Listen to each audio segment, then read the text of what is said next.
Bismillahirrahmanirrahim. Bismillah abdi ngawitan macakeun ieu nadzoman mugi janten kasaean ulah janten kaawonan. Maksudna ieu nadzoman ngemutan kanu lalieun hapunten kanu canterang abdi seja ngawartosan.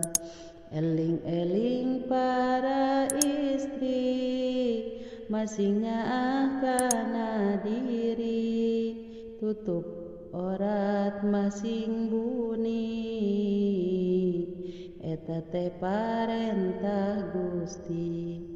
Katerangan tina Quran nutup orat kawajiban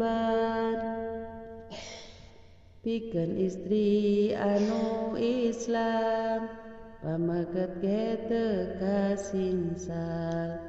Oratna ka para istri sadaya badan tutupan dampal panangan jeung rarai eta mah wios katinggal. Upami nganggo raksukan kaena sing serba lebar teu kenging ngepaskeun badan eta parentah Pangeran.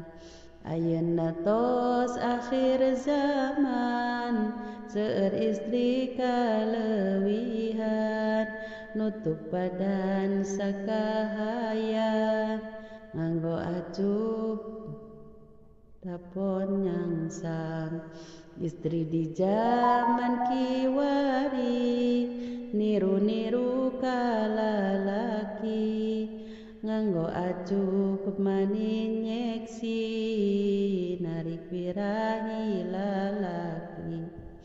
Teu saalit para santri kabawa masa kiwari kana aturan tos lali nutup orat henteu buni.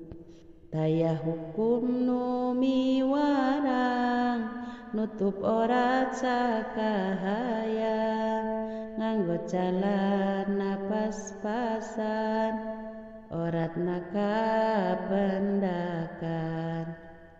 Lamun pareng nganggo tudung ngan ukur jadi hiasan.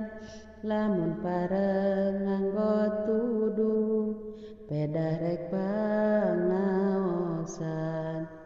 Sing hawa tos kana badan sing emut kana ancaman jahanam teh ngantosan mun urang tos di